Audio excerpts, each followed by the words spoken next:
Dans le cadre de Portraits de femmes entrepreneurs, Madame Loubna Zahir nous présente Nadia Riahi, gérante de l'établissement événementiel La Plume d'Argent et Noces d'Or, situé à La Salvetat-Saint-Gilles, près de Toulouse.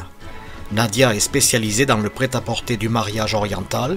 Elle conçoit et fait réaliser des tenues splendides pour ses cérémonies avec tout le concept ornemental dans la pure tradition de ces pays. Nadia, qu'est-ce que tu nous présentes comme tenue, parce que c'est féerique là? Ouais. Alors c'est des caftans mariés qui sont composés de 3 pièces. Donc il y a la jupe qui est travaillée tout en Inde. Donc en Inde, ouais, c'est travaillé en Inde, fait à la main.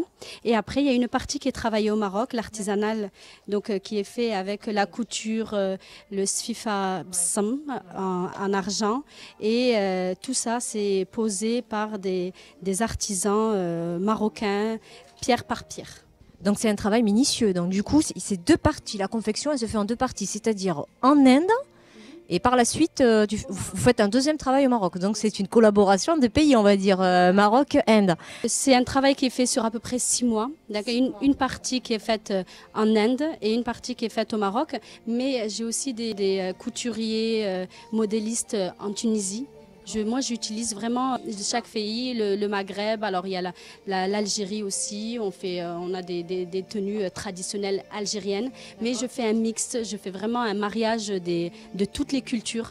Mais la base, c'est vraiment les caftans marocains. Il faut que ça soit très chargé. Et on travaille beaucoup avec les tissus en Inde. Tu nous fais découvrir un 2e caftan magnifique. Donc tu vas nous expliquer un petit peu la couleur, le travail, le lieu, parce que tu nous fais le tour du monde avec tes caftans. Donc là, c'est quel pays où tu as fait la confection de ce caftan justement? Alors, celui-ci, je l'ai fait à Marrakech. Un caftan très traditionnel avec la sfifa, avec les coutures typiquement traditionnelles qui a été fait à Marrakech par mes artisans. Ils étaient plusieurs à travailler dessus. Il y en a qui travaillent tout ce qui est perlage, d'autres tout ce qui est couture, tout ce qui est pierre. Voilà, ils sont plusieurs à travailler ce genre de caftan. On est sur du satin duchesse et là on est sur du tulle brodé. Voilà. Alors celui-ci, c'est 100% marocain du coup. Donc là, c'est au Maroc, dans la ville de Marrakech, qu'il a été confectionné. Maintenant, on se retrouve dans la partie royale, on va dire, féerique. Alors ça, je pense que ce n'est pas un caftan. Hein. Non, ça c'est une robe. Ça, c'est une robe qui a été faite en Tunisie, à Tunis, par mes couturières et mes modélistes, que j'ai dessinée. On peut la porter de 2 façons différentes. Donc, soit en robe sirène, soit avec la surjupe que je vais lui mettre dessus. Alors, soit on peut le porter comme ça, ou soit alors, la surcharge, tu m'as dit, de jupe. Voilà. Ah oui, ça change en quelques secondes. Voilà, princesse, donc très volumineux, avec une surjupe très volumineuse. Il y a fait avec du tulle et du satin de duchesse en dessous. Voilà. Autant le caftan marocain est magnifique, mais autant les robes tunisiennes sont aussi magnifiques. C'est vraiment très joli. Féerique, on dirait une princesse. Donc là, c'est travaillé à la main aussi? Oui, c'est brodé à la main.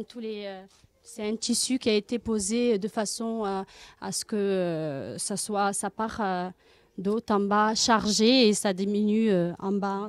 Merci pour les explications de confection du caftan marocain et on voit que tu voyages beaucoup et c'est très bien de mélanger toutes ces cultures parce qu'on a une petite touche de chaque pays et je trouve ça magnifique de faire un clin d'œil à l'Inde, au Maroc, à l'Algérie, à la Tunisie et ça donne un beau mélange. Voilà, ça donne un très très beau mélange. En tout cas, merci pour les explications.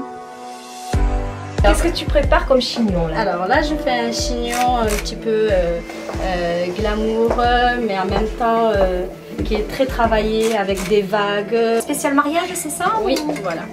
Un chignon spécial mariage. Et les demoiselles d'honneur peuvent faire le même, mais moins volumineux. Voilà, vraiment pour rester. Et le modèle s'appelle comment? Dana. Dana. T'es de quelle origine? Tchétchène. C'est le but, c'est vraiment de mélanger toutes les cultures. J'ai des françaises, j'ai de toutes maghrébines, africaines, vraiment asiatiques, indiennes. Ah, c'est vraiment cosmo chez vous du coup.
Nous remercions Madame Riahi Nadia de nous avoir reçus dans son établissement et de nous avoir présenté ses multiples activités. Nous lui souhaitons donc une bonne continuation.